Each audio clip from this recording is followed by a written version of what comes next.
আন্দোলন চলছে, আন্দোলন চলবে। প্রথম স্বৈরাচারের পতন হয়েছিল 1975 সালের 15ই আগস্ট শেখ মুজিবুর রহমান। হিন্দুস্তানের নতুন বন্ধুর নাম বিএনপি। 8 দলের প্রতীকে সিল মারো, গণভোটে হ্যাঁ বলো, একসাথে স্লোগান হবে নারায়ে তাকবীর। আন্দোলন চলছে, আন্দোলন চলবে, নতুন কোন ফ্যাসিবাদকে কায়েম হতে দেওয়া হবে না। সংগ্রামী সাথী এবং বন্ধুগণ, আজকে 6 ডিসেম্বর, আজকে থেকে 35 বছর আগে আজকের এই দিনে 6 ডিসেম্বরে বাংলাদেশের দ্বিতীয় স্বৈরাচার এরশাদের পতন হয়েছিল। আজ সেই 6 ডিসেম্বর। দ্বিতীয় স্বৈরাচার বললাম কারণ প্রথম স্বৈরাচারের পতন হয়েছিল 1975 সালের 15ই আগস্ট শেখ মুজিবুর রহমান। আর তৃতীয় স্বৈরাচারের পতনের ঘটনা তো আপনারা সবাই জানেন, চোখের সামনে। 5ই আগস্ট বাংলাদেশ ছেড়ে গণঅভ্যুত্থানের মুখে ভারতীয় হিন্দুস্তানের তিলকওয়ালি মুখ্যমন্ত্রী ফ্যাসিস্ট শেখ হাসিনা তার নিজের দেশ ভারতে পালিয়ে গেছে। আজ এই 6 ডিসেম্বরে দাঁড়িয়ে আমি আপনাদের স্মরণ করিয়ে দিতে চাই, আজ থেকে 33 বছর আগে মিথ্যা বয়ান সৃষ্টি করে উগ্রপন্থীরা আজকের এই দিনেই আমাদের প্রাণের বাবরি মসজিদকে ভেঙে ফেলেছিল হিন্দুস্তান।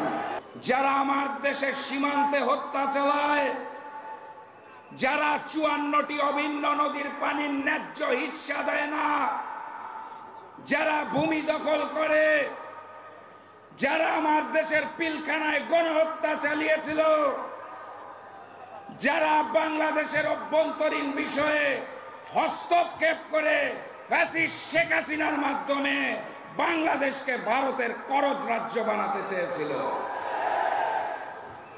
5ই আগস্ট শুধুমাত্র ফ্যাসিস্ট শেখ হাসিনার আওয়ামী লীগের পতন হয় নাই, সেদিন বাংলার বুক থেকে ভারতীয় আধিপত্যবাদ এবং আগ্রাসনেরও পতন হয়েছিল। সেই হিন্দুস্তানের শিলং থেকে ট্রেনিং নিয়ে এসে বিএনপি নেতারা এখন বড় বড় কথা বলে। সেই হিন্দুস্তানের পক্ষে আজকাল নিয়ে বিএনপি বড্ড বেশি কথা বলে।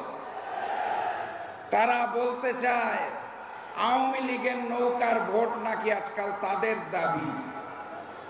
বিএনপি বলতে চায় তারা শরিয়া আইনে বিশ্বাস করে না। তারা বলতে চায় তারা আওয়ামী লীগের সকল হত্যা মামলা তুলে নেবে। বাংলাদেশের জনগণের বুঝতে বাকি নাই, ওই হিন্দুস্তানের বন্ধু আওয়ামী লীগের জায়গা এখন বিএনপি নিয়েছে। হিন্দুস্তানের নতুন বন্ধুর নাম বিএনপি। বাংলার জনগণ যেভাবে হিন্দুস্তানের বন্ধু আওয়ামী লীগকে বিতাড়িত করেছিল, একইভাবে আগামী নির্বাচনে বিএনপিকেও বিতাড়িত করবে ইনশাআল্লাহ। সংগ্রামী সাথী এবং বন্ধুগণ,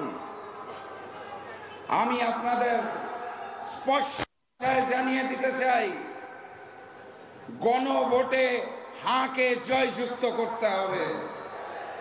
আমি আপনাদের স্পষ্ট ভাষায় জানিয়ে দিতে চাই, 8 দলের যেই প্রার্থী আপনাদের অঞ্চলে যেই নিয়ে আসবে, সেই প্রতীকের জন্য একত্রিত হয়ে কাজ করতে হবে। সেদিন আপনাদের ওখানে দাড়িপাল্লা হাত পাখার সাথে রিক্সা থাকবে, দেওয়াল ঘড়ি থাকবে, বটগাছ থাকবে, চশমা থাকবে, ফুলকপিও থাকবে। 8 দলের প্রার্থী যেই প্রতীকে আসবে তাকেই জয়যুক্ত করতে হবে। আর ওই হিন্দুস্তানের আধিপত্যবাদ আর নতুন জালেম বিএনপিকে রুখে দিতে হবে। 8 দলের প্রতীকে সিল মারো, গণভোটে হ্যাঁ বলো, 8 দলের প্রতীকে সিল মারো। আজকে এই ঐতিহাসিক সমাবেশে আপনাদের সেই আহ্বান জানিয়ে আর সেই স্লোগানের তাল মিলিয়ে বিদায় নেব, যেই স্লোগান শুনলে হিন্দুস্তানের বুক কাঁপে, পুরাতন জালেম আওয়ামী লীগের বুক কাঁপে, নতুন জালেম বিএনপির বুক কাঁপে।